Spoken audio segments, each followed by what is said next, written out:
guy's gotten it done the last couple of years. This time of year, look what he's done the last 3 playoffs. 30 points. Nobody has more than that, including Matthew Barzal, Jordan Eberle, Brock Nelson. So Josh Bailey leading the way, not only in Game 5, but in the playoffs. 30 points for him, but also leading the way, Stu, between the pipes. And another rookie netminder, Ilya Sorokin, 48 saves in a win. They don't get this done in double overtime if it's not for the New York netminder. What'd you see from him?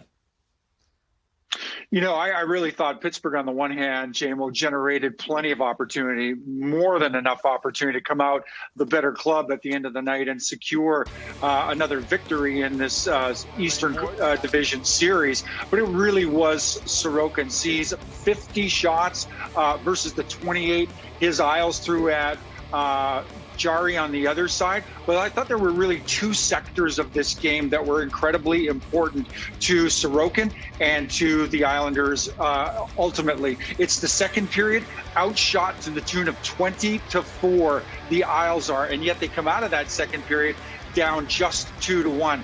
You say about a situation like that, our goaltender is giving us a chance to be in this one. I thought the first OT was critical battleground as well. For me, for my money, I thought Pittsburgh did a fabulous job of kind of carrying the play to New York at the other end through the first frame of overtime. But again, Sorokin turned back a lot of a lot of repeat opportunity, and gave this group an opportunity to be into it and hang around late into this game. And then it's ultimately the Bailey, the Jari turnover that turns into the Bailey OT winner. But it's Sorokin in the background backstopping this group to an opportunity where they're around and able to win it that late. Well, a lot of those opportunities that you mentioned too, Stu, were a lion's share of those are for a lot of the elite players on the Pens. And when they're getting those looks with that time, and to be able to generate that high danger chance, so to speak, and as many of them as they had, and they aren't going in the net, they're just shaking their heads like, what's going on? Like, that should be a guaranteed goal here, a guaranteed goal there. And certainly for them, to their credit, they didn't get off their game. They never got focused. They didn't become unraveled. But what that did for the Islanders is it bought them time to get their legs underneath them. And here's the thing. You see these numbers by Sorokin, who's been absolutely the stud that we all expected him to be coming out of the KHL. Keep in mind, he won the Gagarin Cup over in the KHL as a league championship. And you can see where he ranks here on this board, and some outstanding goalies on this board. And some that, actually 2 of them, rather, that have won Stanley Cups. Make that 3. Matt Murray, Scotty Darling, and J.S. Jaguar as well. So that's a nice board to be a part of.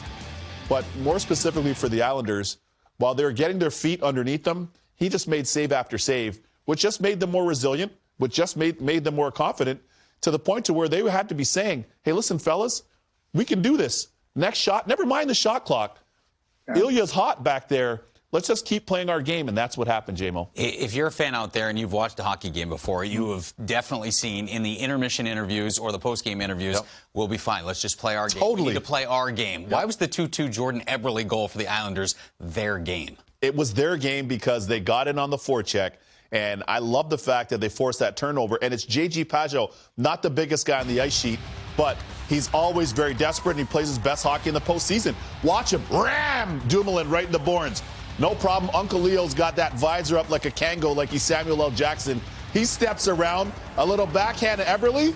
A little bobble, no big deal. Fade away. See him? Let's go, baby. We're good. So they tie that up 2-2. So you got to give the Islanders a lot of credit, man. This is on the road in Pittsburgh with a healthy, fully healthy Penguins lineup, by the way. So you got to give the Isles a lot of credit in this one. It was a complete game, great in the net, but I thought that play really turned the tide for them, that allowed them to get back to their forecheck, and, of course, had led to the game-winning goal for them as well. Getting momentum on their side, and they'll have all the momentum in the world. Big time. The series now shifts back to the Coliseum for Game 6 on Wednesday night. That place will be packed. Oh, yeah. And it's called Fort Never Lose for a reason. We'll see if the Islanders can close it out or if the Pens can extend their playoff hopes.